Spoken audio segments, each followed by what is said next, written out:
everyone, and welcome back to another episode here at The Damage Report. It's Wednesday. Those are traditionally big news days most of the time, but what they always are Jayar days here at The Damage Report. How's it going, Jayar Jackson? Actually, this week I did forget to send out the email to all of our congressional members and senators to make sure that they had some big news for me today. But I think we may have scrounged up a little bit of something. We just don't have the same level. Yeah. It's a 9 out of 10. Look, some of the stuff we're gonna be talking about is pretty important. How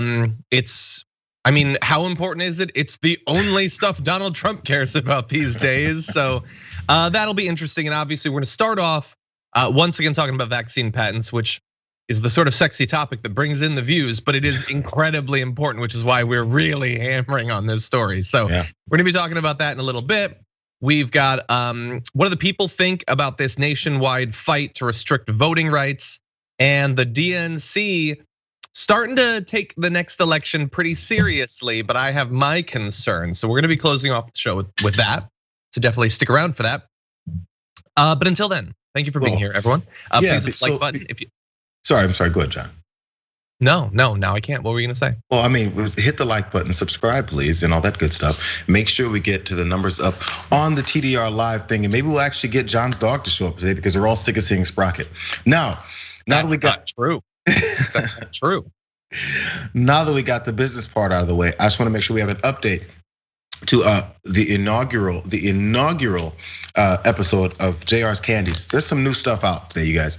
I discovered this at a local gas station, and anytime there's something new out of a candy that I have not had, I must try it because I need to review it for my loyal fans over my OnlyFans about candies. So, the Skittles gummies, number one.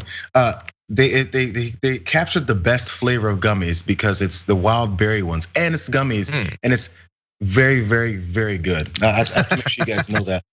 The entire bag is already empty. I just got it yesterday. So that's how quickly the pace went on those. Check out your Skittles gummies at your local Arco station near you. I might actually do that. But I will look for the full review available at your Only Cans coming up soon.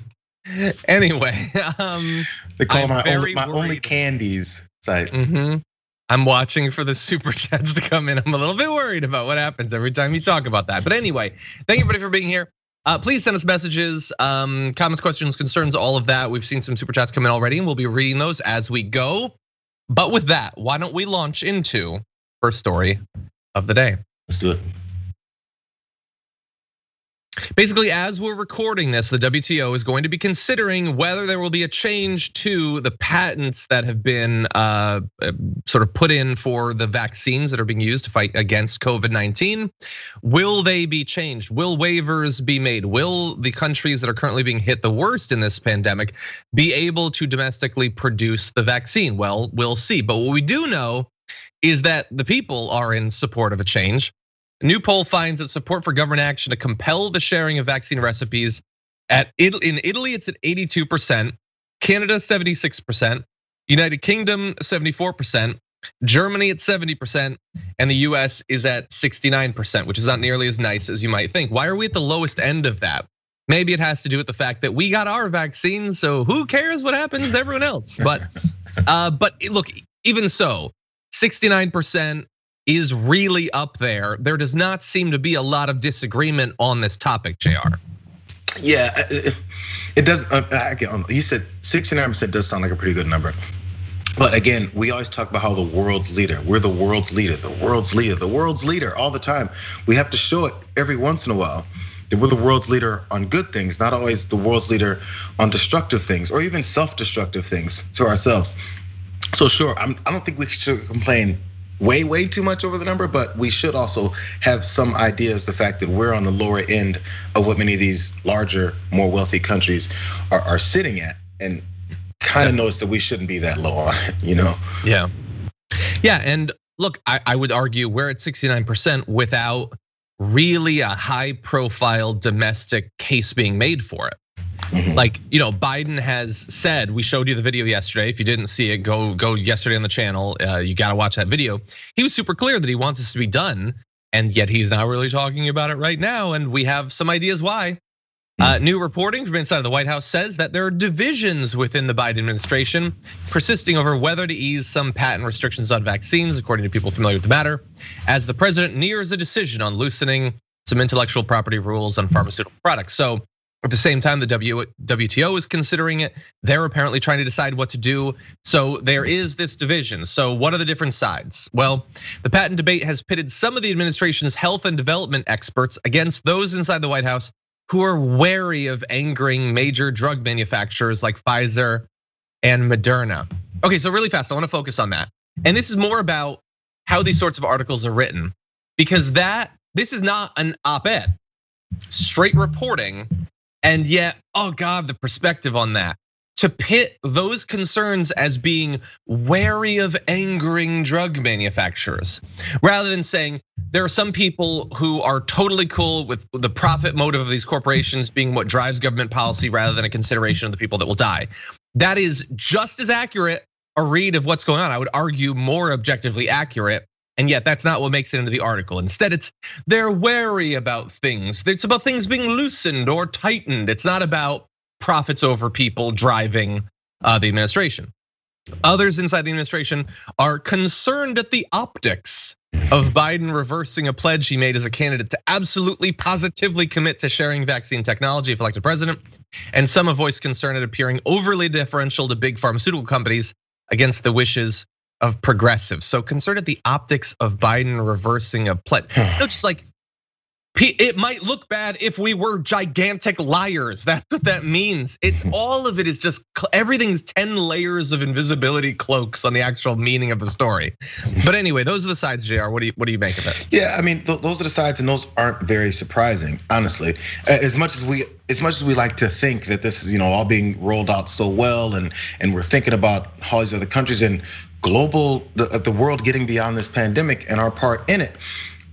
But now we're hung up because we're worried about the optics of whether or not we're gonna anger any pharmaceutical industries and corporations that have all this money, and maybe they're gonna go out of business. All these things always happen when we say, oh, I wonder if we actually do the right thing. If these huge corporations, they're gonna go out of business. Man, the fragility of these corporations that we put so much trust in, I mean, the proposed fragility of these corporations that we put so much trust in, geez, man, why are we pumping money into these things that are about to break on the first sight of anything being done that's outside of their norm of racking in as much money as possible? That's really the thing. And also, we start from this point that we have to answer to corporations. People want to push back on government. Oh, get the government out of my life. Hey, the government shouldn't control me. Freedom.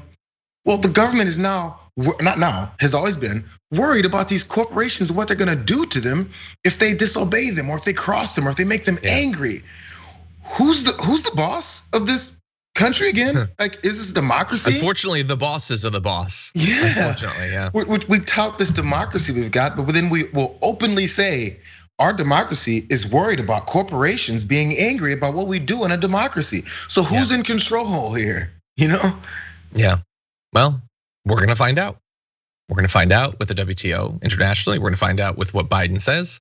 I have my fears, but again, the American people very clear about what they want here. Now that said, let's turn to another aspect of this. Dr. Anthony Fauci is one of the most respected people in the country right now when it comes to topics of public health. Maybe the most universally respected, if I were to guess. So what does he actually think about waiving the vaccine patents? We've been trying to figure it out, and I don't know, it depends. It seems like every day it's slightly different. So let's go back to Monday, where he said, I always respect the needs of the companies to protect their interests to keep them in business, but we can't do it completely at the expense of not allowing vaccine that's life-saving to the people that need it.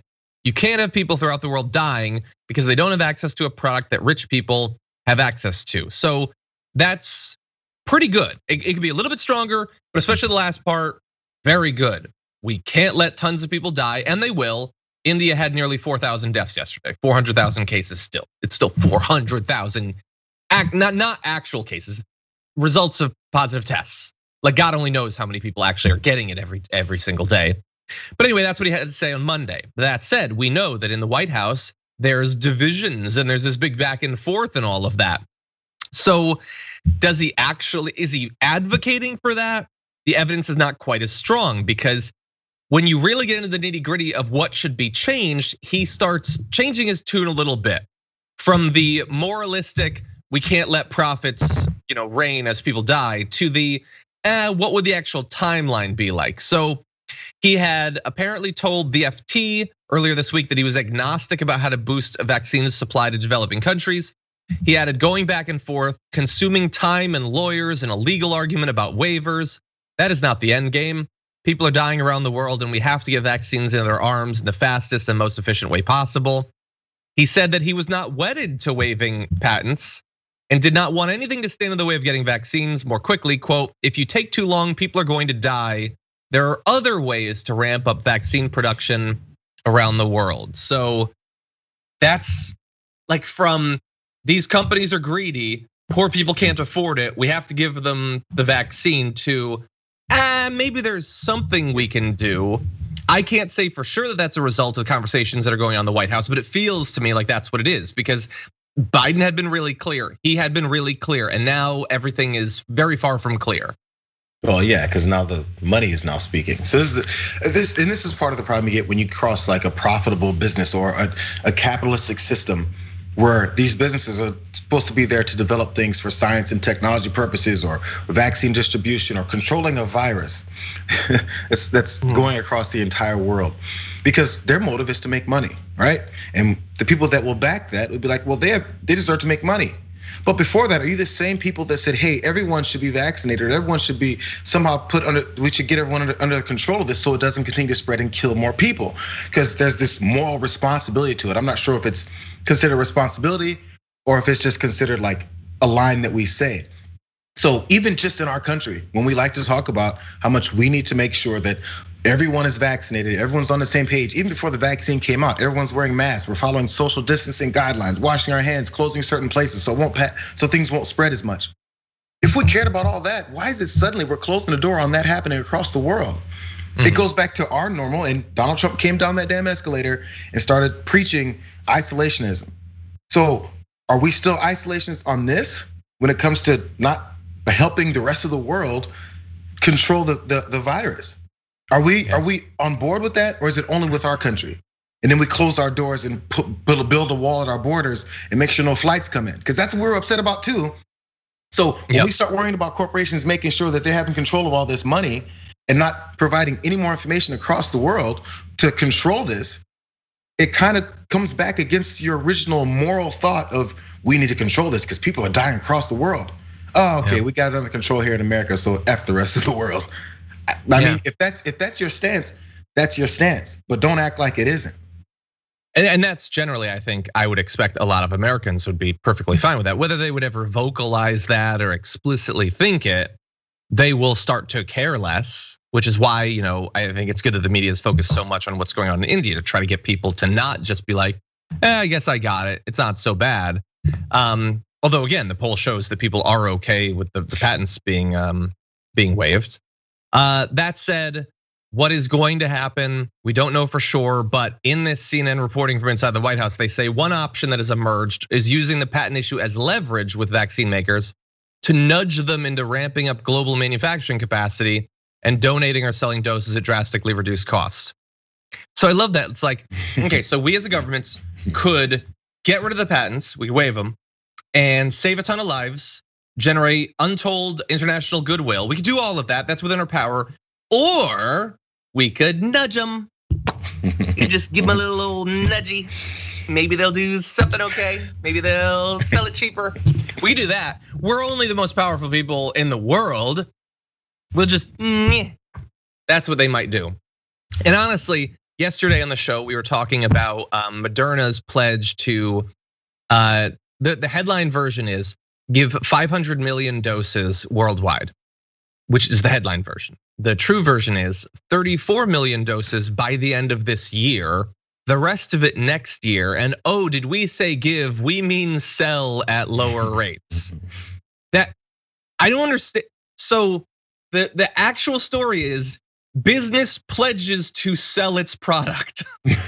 That's not awesome, okay? And so that's what you get, I guess, from nudging. But lots of people's lives are on the line. I think that they expect a bit more than a nudge. Well, John, if you sign up for the pharmaceutical company's store card, you can get that sale price that's on the shelves every week. Just make sure you check out your circular in your local newspaper to get all those deals. Cut out the coupons, and you might get a cheaper price on the vaccine information. Hashtag everyone clip out the circular and send it to India, I guess, because that's the best we can do for them. And if no one buys it, it might go on clearance. They're gonna have some surplus available. That's something to look forward to. Just wait a little longer. You know what that is? Letting it go on clearance, that is restoring the soul of America right there. Anyway, I hope that people are really paying attention to this. I hope that the White House and politicians are really feeling pressure over this, because right now it is not looking good for the US being any sort of leader on getting these patents to be waived. We need to talk about a relatively new show called the Republic, or UNFTR. As a Young Turks fan, you already know that the government, the media, and corporations are constantly peddling lies that serve the interests of the rich and powerful. But now there's a podcast dedicated to unraveling those lies, debunking the conventional wisdom. In each episode of the Republic, or UNFTR, the host delves into a different historical episode or topic that's generally misunderstood or purposely obfuscated by the so-called powers that be. Featuring in-depth research, razor-sharp commentary, and just the right amount of vulgarity, the UNFTR podcast takes a sledgehammer to what you thought you knew about some of the nation's most sacred historical cows. But don't just take my word for it. The New York Times described UNFTR as consistently compelling and educational, aiming to challenge conventional wisdom and upend the historical narratives that were taught in school. For as the great philosopher Yoda once put it, you must unlearn what you have learned. And that's true whether you're in Jedi training or you're uprooting and exposing all the propaganda and disinformation you've been fed over the course of your lifetime. So search for UNFTR in your podcast app today and get ready to get informed, angered, and entertained all at the same time.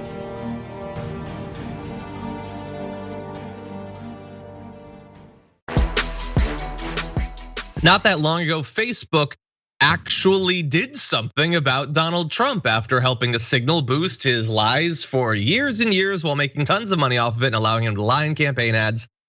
They banned him from Facebook permanently. So of course, within just a few months after that, we'd be talking about the possibility of him coming back. Well, on Wednesday, the Facebook Oversight Board, a body of journalists and policy experts appointed by the company to rule on its toughest content decisions, announced that Facebook was right to block Trump from posting on its platform in January. But hold on to your butts. Facebook first suspended him in the aftermath of the Capitol attack. While referring the case to the board, the company's head of global affairs, Nick Clegg, said the decision was made in the quote, extraordinary circumstances of quote, a US president actively fomenting a violent insurrection designed to thwart the peaceful transition of power, which is objectively true. That is exactly what it was. So they were right to do it, but that doesn't mean he's going to be permanently banned, like permanently. So in its ruling, the oversight board said that it upheld the suspension of Trump's account, but warned that an indefinite suspension was inappropriate. Now the board says Facebook has 6 months to make a final decision about a permanent response to Trump's account. The board said that the company could restore his account or could permanently boot him, but that it needed to make a decision either way, which is what I think most people around the country thought had already been done. So, Jayar, what do you think? Well, like you said, like you point out the 6 month time frame, and then they have to make a final decision, right? Mm-hmm. So, I mean, it seems like a delay tactic for right now, but they have to eventually make a final decision. And of course, it's you do what you can for now as long as it's staying in place. But 6 months from now, when we have a chance to find out what their final decision is when the real news is gonna hit. Like this is the final decision. Either he's back in permanently or he's out permanently. And so right now it's just a chance to read about what he's gonna do next, which I think you have also his new endeavors. And that may be the thing that points out exactly the things we need to see that he's gonna do that might keep him off the platform forever. We'll see. I mean, it's almost like the ball's in your court. Show us some more. Are you reformed? Or are you still the same idiot that we had to ban the first time?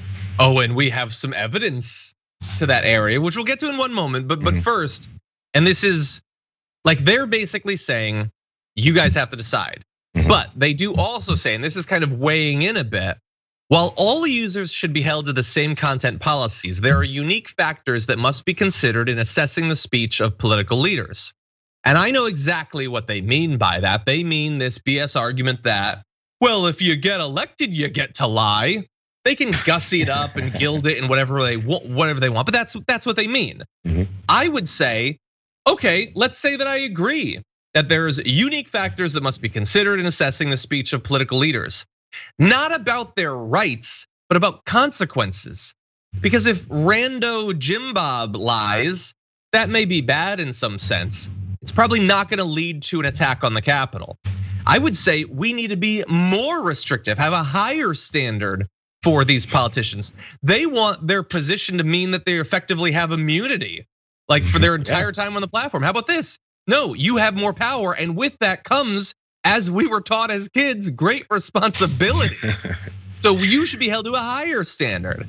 And thus far, that is very much not how they have interpreted this. Yeah, so John, apparently a lot of folks missed that particular movie in the Marvel sequence of film, so they didn't learn that lesson. Damn, they skipped right to the shows. You got to give more guidance on which order of movies to go in, bro. I mean, you're failing. Exactly. Yeah. But no, yeah. So, see, you got me thrown off on Marvel. So yeah, no, there's finally a chance to see where they'll land on how this will be, and I don't know if this is gonna affect Twitter and the next stage, so there's all the platforms where he's gotten banned, and it's almost like they take cues from each other about which way to go, because one doesn't want to be on one side and the other be on another, and then get whatever wrath of the opposing party of people has it. So this may do a lot of influencing as far as how the other platforms respond once they finally make their decision, and we'll see how that goes. Because no one ever wants to be in this kind of public eye, wants to be the odd man out as far as these things go. That's true. Well, look, so he was thrown off for spreading the big lie and getting people to be violent over it. But it has been months, so maybe that's not necessary anymore. Maybe Trump has changed. Maybe the rationale for banning him doesn't exist anymore. That said, he posted this in the last 24 hours. Had gutless and clueless minority leader Mitch McConnell, he blew 2 seats in Georgia that should have never been lost, fought to expose all of the corruption that was presented at the time. With 2 more found since, we would have had a far different presidential result. Oh, he's still telling the lie. He's still, so you haven't learned at all. And we can expect that if you were reinstated on Facebook, that same lie would have been posted on Facebook a billion times over, would have been shared by millions of your sheep. Well, then, yeah, it's like he was just told, hey, by the way, Facebook is closely watching you and trying to decide if it would be safe to bring you back on. Well, let me reassure you, it ain't. That's what I get out of that, Jayar. Yeah, and also when a guy's out of office, like you talked about the whole immunity that they want because they're in office, so they should be able to lie without any consequence, or even anyone tell them directly, hey, that's a lie. But so what about when you're out of office? So when you have the most influence is when you're allowed to lie. It's so backwards, and I know you pointed that out. Yeah. But then if you get voted out, which he did, then not many people have that same kind of influence. Like John Boehner had to write a book and go on a media tour to make sure people still remembered who he was. Because people forget immediately as soon as politicians are voted out who they were and what they did, except for this guy, because he's the one who still has this following of people that will continue to be there. But so if a lying politician faces consequences, then gets voted out, do you then reinstate him because no one's following him anymore? Because he's no longer able to incite things like this? It seems very backwards. They got to figure out the best way to go about this, which seems pretty straightforward. Try to limit the amount of people inciting violence and spreading lies that will incite further violence like this that we saw on January 6th. 100%, 100%. And God, I love the lies. Briefly, he blew 2 seats in Georgia that should have never been lost. Okay, so challenge to the audience. Does literally anyone in the audience think that if they had won those seats, he wouldn't have claimed that he was the reason they'd won? Come on, does anyone think that? Or more importantly, does anyone believe that if they'd won those seats, literally everyone that likes Trump would have said he was responsible? It's amazing. Any victory is your fault, any loss someone else, anybody. 100%. It's like a second grader playing, dodgeball or something on the playground yard. Hey, if the rules in the game go the direction, it's a great game. If they are suddenly out, hey, the rules said this, we're changing that. Actually, I won. It's no matter what, you manipulate the situation to have you be the winner. And he's never graduated from second grade and that type of stuff. Because those second graders are the ones that eventually the rest of the kids go, I'm not playing with Johnny anymore. He cheats. Yep. Every time, and you leave him alone. But And as here comes what Tony pointed out, dude spent like months and months saying, now everybody don't vote by mail. I know it's super convenient. We could really use the support, but don't do it. Also, whole election's rigged. What's the point? Don't even be involved. Damn you, McConnell, you blew it. Ridiculous. Okay, now just briefly, Facebook has decided that as of right now, it was okay for Facebook to ban Trump, but they are going to have to return to the topic within the next 6 months and decide, is it permanent or is it not? And so the greatest thinkers on the internet have weighed in about this, including one Charles Kirk Esquire, who says the US Supreme Court should overturn the Facebook's oversight boards, which he puts in quotation marks as if it's made up. I don't get that. Ruling, which he also put in quotation marks, which upholds the outlawing of the 45th president of the United States from social media. No, it did not. It took him off of their platform, not all social media. It's not like Twitter's like, hey, Trumpy, sorry, but Facebook said you can't be here. Anyway, that he says this is big tech, corporate oligarchy without, he's very worried about oligarchies, by the way, without standing, and it's gone too far. Enough is enough. Okay, so this is what happens when you've seen a lot of words, you don't really know what they mean, but you wanna be cool and use them. What do you mean without standing? It's not the US Court of Appeals, and they're talking about something that happens on their platform. If there's any standing to be had, they're the only ones that have it at that point. And you can't appeal a social media board's decision to the Supreme Court, you stupid moron. That's not how any of this works. Doesn't have to be real life, John. Never has. In fact, it's better if it's not real life. It's better if it makes no sense and you have to live in a cartoon world for it to make any sense whatsoever. You notice he also used the term outlawing. Facebook's oversight board ruling, quote unquote, which upholds the outlawing. So it's not outlawing. It's now There's a no law. It's not about law. It's about like, do you believe that corporations get to make decisions about the own internal workings of their products? You obviously do. You were incredibly deferential to corporate power and the free market and all that BS capitalist stuff. You definitely think that. You just don't like that Trump's not on Facebook. That's the only thing. That's the only principle. He's like implying all of these values and principles, but that's the only one. I like you when it's good for us. I don't like you when it's not. That's the only concrete standard that's been applied here. I'm just trying to figure out. You can't like send it to the Supreme Court. Okay, so I would like to hang swords in my office. My wife's not gonna be cool with that. I can't respond, I'm taking this to the Supreme Court. Yes, they're supreme. That doesn't mean everything goes there. That's not how that works. I'm tired of these people. What do you mean you're not serving coffee cake? Straight to DC I go. I don't know. Anyway, I'm trying to figure out when conservatives are gonna stop kneeling and serving the government and start trusting businesses. We gotta trust the businesses to make the decisions and then let it all trickle down upon us. That's what they stand for, right? How come they don't stand for letting Facebook do whatever the hell it wants and letting the results trickle down on Donald Trump? That's what works for the rest of us.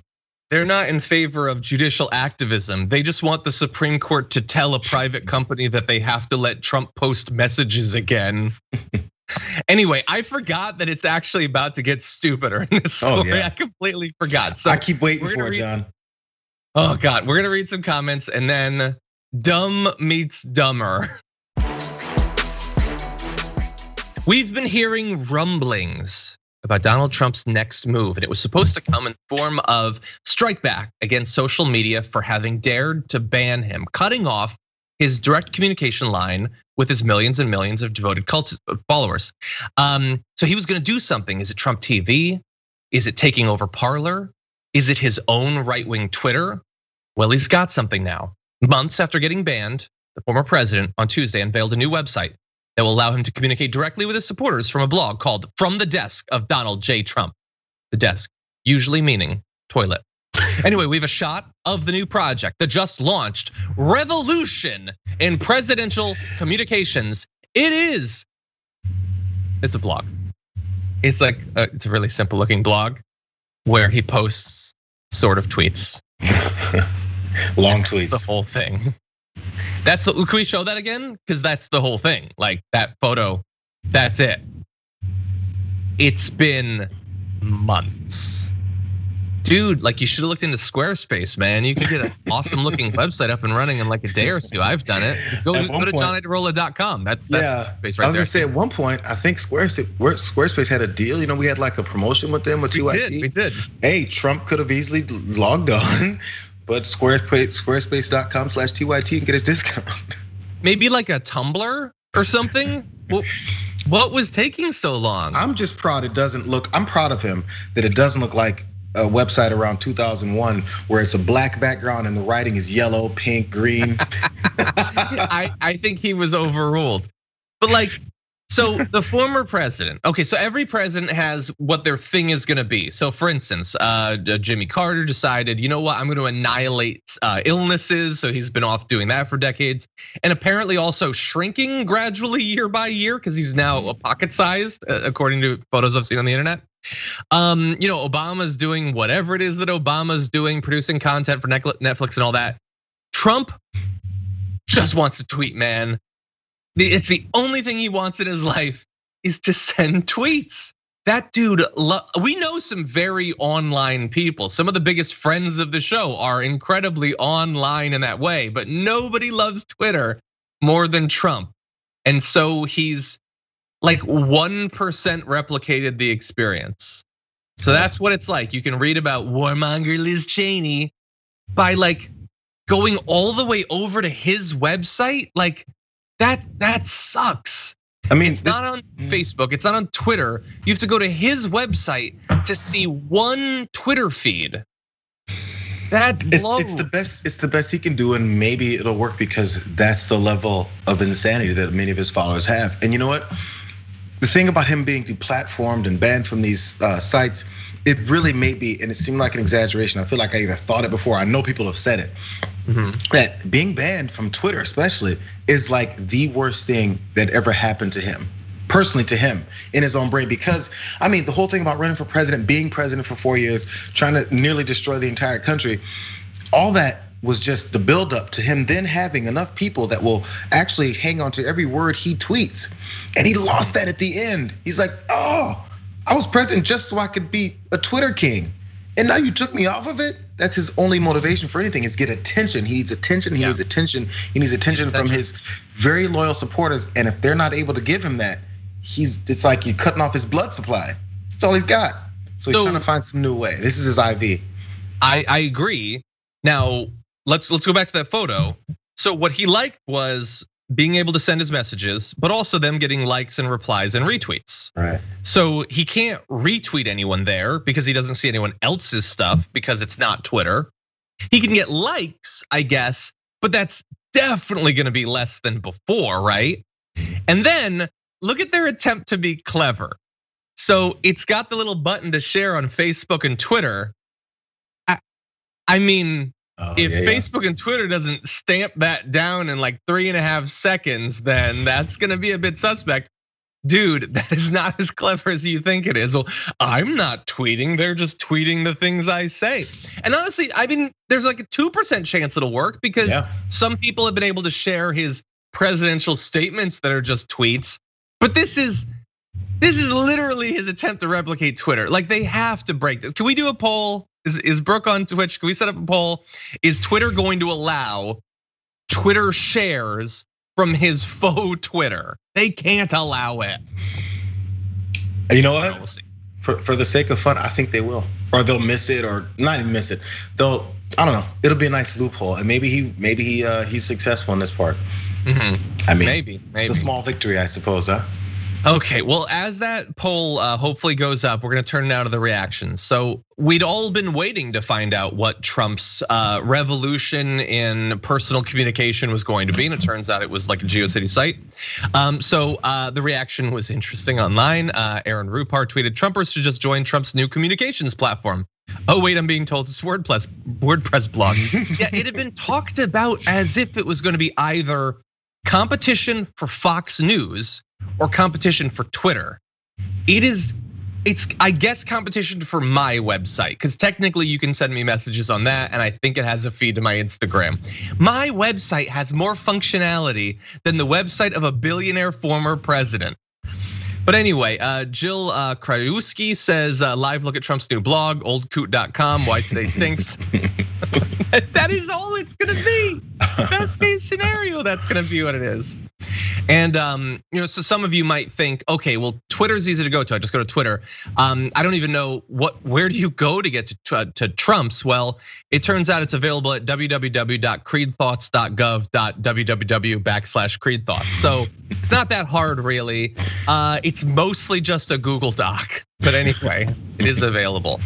But that said, Jayar, like if you are a Trump fan, like if you're in Fox News or just one of the regular ones, you have to pretend that this is great, right? That this is the best revolution ever.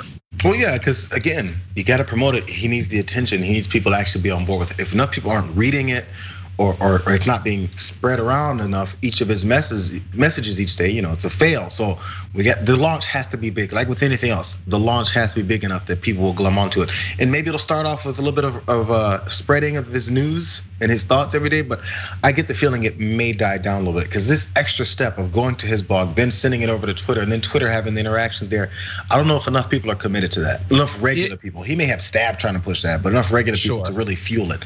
I think it might die out a little bit. And part of what you were saying is, again, if they allow that stuff to be shared, which I still look, the vote right now is 56 yes, 44 no. So I guess people are on your side, but I don't think it's gonna happen. I mean, look, he could try to make it a bit more dynamic by like him sharing messages from other people, sort of curating like a little bit of Matt Gaetz, like, maybe Matt Gaetz like has like a weekly, like we use top 10 16-year-olds or something. Like maybe he could share content like that. Jesus. Or like Charlie Kirk's thoughts. But he's not gonna want to do that. He's not gonna want to share it. So it is just going to be these insane detached half thoughts. I don't see it working. I guess setting up a Fox News competitor is just too difficult, I suppose. That's the next step. The next Fox News competitor is gonna be only available on television where you have to use the antennas. Maybe. What do the American people think about this Republican-led effort to curtail voting rights as much as possible, suppress the vote, make it increasingly difficult and filled with hurdles, while at the same time the Democrats have this HR 1, this For the People Act, that's gonna make it easier to vote? Well, you have these two different options. There's been a lot of discussion about it. What do the American people think? Well, the American people that are serving in the Republican Party, not big fans. 0 GOP lawmakers have so far backed it, despite the fact that it would fight back against things that most people hate, like partisan gerrymandering, money in politics, weird hurdles to register and vote, and all of that. Now, the people who are not serving in Republican legislatures and Congress, more than 80% of respondents said they supported preventing foreign interference in elections, limiting the influence of money in politics, and modernizing election infrastructure to increase election security. More than 60% of respondents supported requiring nonpartisan redistricting commissions, a 15-day early voting period for all federal elections, same-day registration for all eligible voters, automatic voter registration for all eligible voters, and giving every voter the option to vote by mail. So there are some things that people are not as supportive of. We will get to those. But for most of the core provisions of the For the People Act, there is overwhelming support. I don't know who the 10 to 20% of the country that's like, yeah, foreign powers should be able to interfere with our elections, but they are outnumbered. That's the good news, Jayar. Yeah, so again, whenever you see polling from actual American people about what they want, I mean, that's kind of just for the pundits and everyone to talk about, because politicians who actually are supposed to listen to what people are saying, based off of fact, because I'm sure there's plenty of polling that goes out there where people have their opinions and it's based completely off of falsehoods. That's just the way it works. And we talked earlier about how politicians expect this immunity from lies. So they'll tell the lies long enough that enough people believe that a lie is the truth. And then we poll based off of it and say, oh, look, this many percentage of American people believe this lie. And it's considered to see as, hey, this many American people actually think this way for a good, valid reason, when really they don't. So on the other side, when people actually think a certain way because it's actually based in facts, they won't listen to them. They only listen to the people that they've now convinced of the falsehood and then pass it off as the American people telling politicians the way they want to go with things. It's actually the complete opposite. It's why it always frustrates me when politicians of any party come on and say, yeah, so the American people want this and they want that and they want this and they want that. It's like, which American people are you talking about? The ones you just made up because that's what you want, and you'll tell the American people, this is what the American people told me they want. When did they tell you that? Which American people told you that? Did you go out there and roll up your sleeves and stand in the middle of a diner and talk to 3 of them?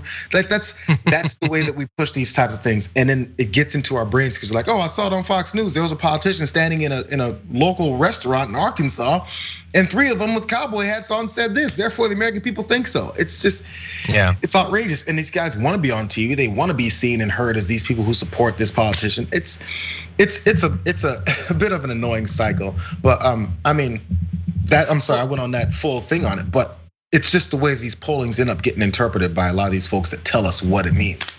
That's true.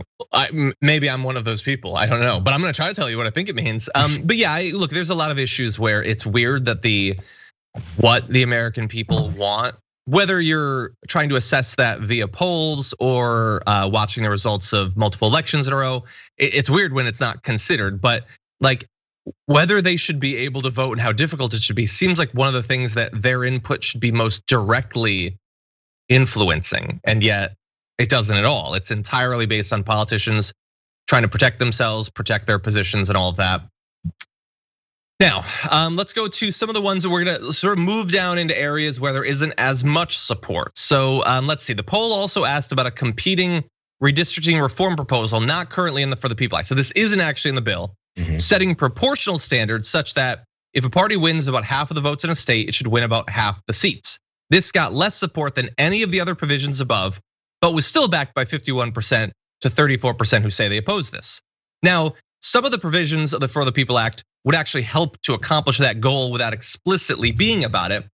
And the reason that is that when you fight back against gerrymandering, you fight against that. Gerrymandering is why you can have some states, and we've broken this down in the past, where you can win like 57% of the vote and get 85% of the seats because of the way they've manipulated politicians and all that. People don't actually like that. Now, let's talk about some of the other provisions. More Republican voters opposed automatic voter registration than supported it, but it was still super close, 46 to 44. The same goes for restoring voting rights for people convicted of felonies who have completed their sentences, 49 against to 39 for, and giving every voter the option to vote by mail, 54 against to 38 for.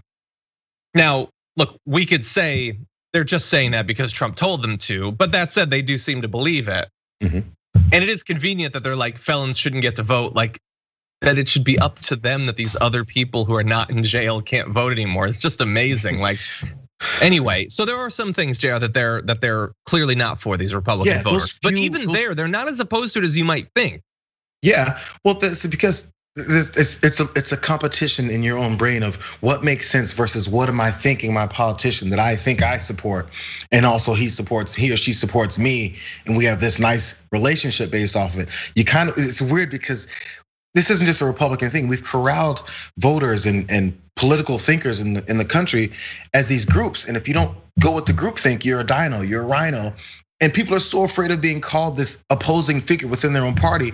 But then when they pay attention to what's happening, they're like, well, wait a second, that doesn't match up with reality. But then again, I'm a Republican or Democrat, so that has to match up with the way I believe. And they have this conflict. I think that's why it's so close. Because you look up and they would go, well, why would you be against voter registration on the day of?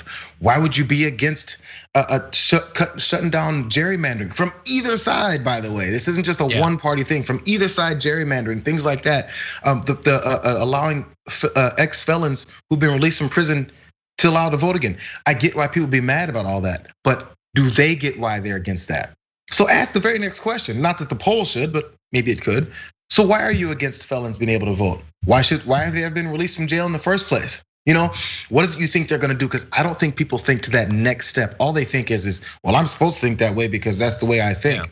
And it's not much of a thought process, ironically. I don't know, when you throw out the should they have been released at all, I wonder what the breakdown would be in response to that question. And make people answer those questions, because sometimes people's reasons are they're horrible, but they don't have to say them out loud. So therefore they can just kind of keep them in the back end of their brain and pass it off as something else. Yeah, very often politicians get to do that little trick on the news. Let's turn to a slightly different aspect of this, because I have this video I want to play. As we've been talking about, there is a debate about what should happen with voting. Some people, let's call them radicals, think that people should be able to vote if they want to. Then there's all the Republicans that have been losing elections and don't want to keep losing elections, so they're trying to make it as difficult as possible. Now, for the most part, I would say the media has been pretty responsible about identifying what these different state legislatures are trying to do and why so many Republicans in Congress don't support HR 1. That said, media is gonna media, and so sometimes they really play into Republican narratives in this area. And I wanna show you this intro to a segment from CBS. Republican-led effort to tighten state voting laws is getting a burst of support from former President Donald Trump. What do you mean tighten voting laws? Someone wrote, like that wasn't, we will occasionally have a slip of the tongue, which we shouldn't, but we don't use teleprompters. Somebody wrote that and he read tighten. What does tighten mean? Isn't tighten like you tighten up for bikini season? You tighten up something that's needlessly loose, like holes in security. Like tighten in this context to me sounds like a good thing. Doesn't it, Jayar, or am I being too hard on them? Yeah, you're tightening up. It's the same thing. It's like tightening your belt. When you're trying, they use that term also when you're trying to shore up your spending. You tighten it, and it seems responsible and adult-like, and the right thing to do. So if you're tightening up these things, yeah, as you said, you're catching those loose ends because nobody wants a messy voting system. And right now we have a couple loose ends. The Republicans are trying to tighten things up. Yeah, you tighten up things that have become bloated or things. Tighten up. So for instance, I've gained a lot of weight. My shirts have tightened up, but it's not a good thing that we're identifying here. So anyway, it's a really weird way to talk about it, especially when, as we've been discussing, like Republicans, regular Republican voters, I mean, not the politicians, do seem that there's a window where they can be reasonable in this area. So for instance, a greater share of Republican voters supported same-day voter registration than opposed it. More said they were in favor of limiting voter roll purges than said they were in favor of those purges. More supported a 15-day early voting period than who did not.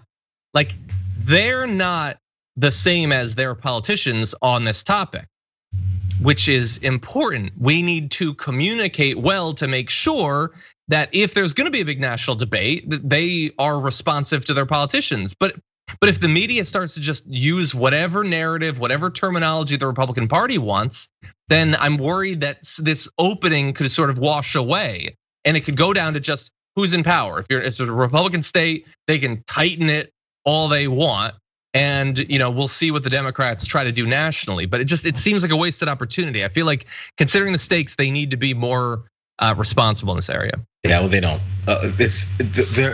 The objective is not to be more responsible in these areas. The objective is to play the middle ground because was it CBS? It was CBS News, and it was like their CBS, yeah. Yeah, and it's like their normal non-partisan style reporting. So that type of terminology, the thought is, well, we're not gonna implicate Republicans here, and we're not gonna implicate Democrats here. We're just gonna say they're trying this action of tightening, and then the pushback is from Democrats. Like it's this nice little fair fight. When in reality, they're not just tightening, but you can't reveal that part of the truth because it makes it seem like it's slanted. But the truth is just slanted sometimes. Sometimes the truth just tells you one side is doing this and the other side's trying to stop it. And the effects of this one side doing it is harmful to the country. Certain groups because of their power structure. That's just the way it is. That's the truth. So you can say all that and say, therefore, Republicans are trying to tighten it to help secure some more victories for themselves. Yeah. So weird. I've never. It's a blind spot that I have that I haven't worked in a lot of different types of newsrooms, so I don't know how the production process really goes. But I just imagine like a producer, like I need a 7-letter word for like when you lock up people for handing out water to people who've been waiting in line for like 6 hours in the sun. Titan. No, that doesn't make any sense to anybody. It's when the gap between how a regular common sense person works and how the most important news is communicated to them is at its greatest. That's unfortunate. We are still way out from the midterm election, let alone the 2024 election. But we also know that these election cycles are interminable. And that means that if there is going to be a tested looking primary, it is not as far off as you might think.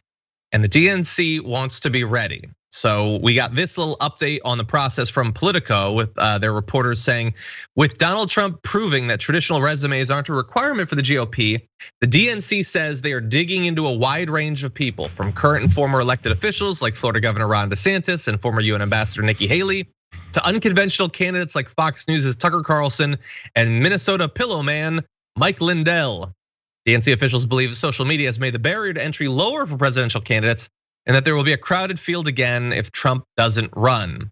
So we got a little bit more, but the basic idea there, Jayar, is they're not gonna wait to find out what the dirt is on these people. They're gonna start digging now. And I have thoughts about that, but I will allow you to go first. I mean, well, is digging on people like Mike Lindell, how much digging do you have to do? Just talk to him. Just let him. It's less digging and more looking. Just go, hey Mike, what do you think about? And then stop, and he'll go. Anything he thinks about is a detrimental thing for his chances at whatever the hell they think he's gonna do.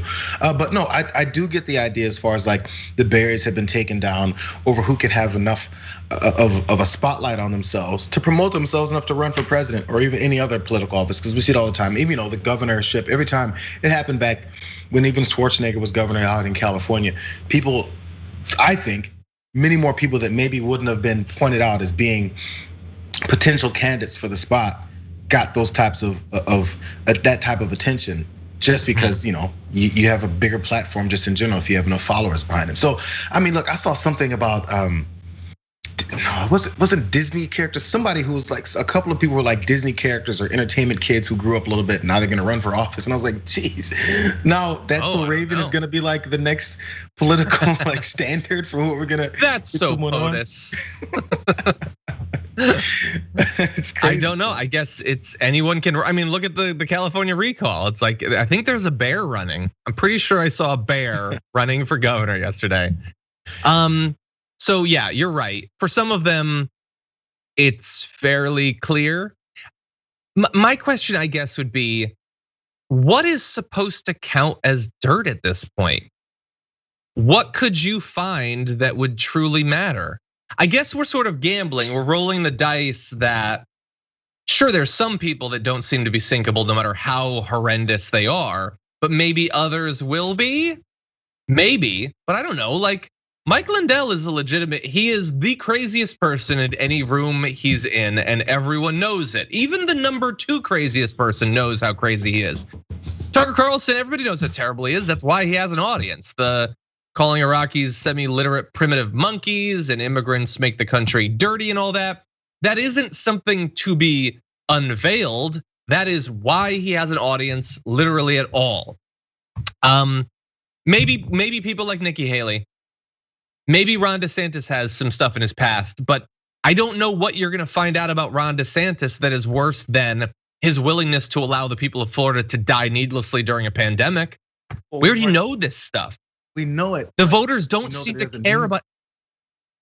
Sorry, go on. I'm sorry, I totally interrupted you. We know it, but it doesn't matter because it's already been proven that for a lot of voters, they don't mind that, because the biggest person that was the head of all this during that whole time was in charge as over 500,000 people died. So we've already proven that we can get by that. Yeah, so why would it sink him? Yeah, yep. Like, how many Republican voters are like, Matt Gaetz, you've crossed a line. Get out of here, sir. No, like he probably trafficked a kid. They don't care. I don't know what you're gonna find out about Nikki Haley that's really gonna stand up to that. They have to do it. It's responsible, I'm sure, to do the research, because maybe it could matter, and you gotta have somebody to talk about the debates anyway. But like, dirt only matters to the extent that the base isn't dirtier than the dirt. And this base is filthy. So I don't think they're gonna mind. They want people that are dirty because they've been fooled, mostly by Fox News, into believing that that's a good thing. That authenticity isn't about not being corrupt and all of that. No, it's about swearing a lot and I don't know, something with prostitute. I don't know, but that's what they believe. And they believe the other side are literal Satanists. So compared to that, you're not gonna find something that's gonna cause them to flip. I don't know, maybe to flip from one Republican to another, but not over to supporting Kamala Harris. Listen, when you've created a scenario where you've allowed your voting base, or you've talked your voting base into accepting the levels of horrific things that the previous president did, man, like you have free reign now. Like you can almost feel more comfortable about sexual scandals coming out as long as it's one side. Again, we kept hearing consistently from the Q people and even normal conservatives about child sexual human trafficking and all this stuff. And it was the biggest deal in the world because that's disgusting and no one is in favor of those people until it's on their side. Then they're like, oh, well, I mean, but she was borderline not a kid. So you have to wonder like, but in 6 months she was gonna be an adult. I mean, you never know. Like suddenly there's all this nuance to trafficking a human child. Suddenly there's nuance to it on their, only when it's their guys. It's just one of those things. So once they recognize this, they're like, well, who cares? Matt Gaetz, sure. I mean, we'll just kind of let it go. We're hoping this will just kind of go away as long as the legal system doesn't catch up with him.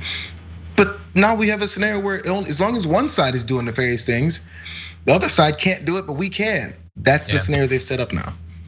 Yeah, so I guess do your Oppo research. Just, I really hope that you've got other plans for winning other than we'll sink them with the dirt. I don't think that's gonna work. You gotta convince people that you've got something for them more than they're too dirty for you, because America is just about an all-time high in dirtiness. That said, there were a couple of quick messages I wanted to read before we say goodbye to Jayar. Brooke asked an important question. You have a basement, Jayar? Oh, do you have a basement? No. Oh, okay. Because first of all, this is California. Second of all, I just automatically assume every basement comes with a cage now. And Ferda Masses says, none of us are free until Sprocket is free. Wow. Free Sprocket, hashtag. That's the t-shirt you have to have. I mean, the problem is I don't have a basement. You guys have exposed me. So he got out, he's free. He made it. I'm so surprised. He doesn't seem very happy about it because he does enjoy the basement. But now he's out. He's got a mustache. Yeah, he's been laying on his face. You can't see his eyes through his mustache. He just got groomed, so I mean, you should be able to see again. There you go. Now you can see. Make an adorable groom. He's so upset. Okay, well that was a nice surprise, Jayar. Thank you very much. Appreciate it. He wants the cage. Trust. Okay, well, with that note, that's all the time we unfortunately have. See, I'm petting him. Thank you for joining us for JR Wednesdays. See you guys.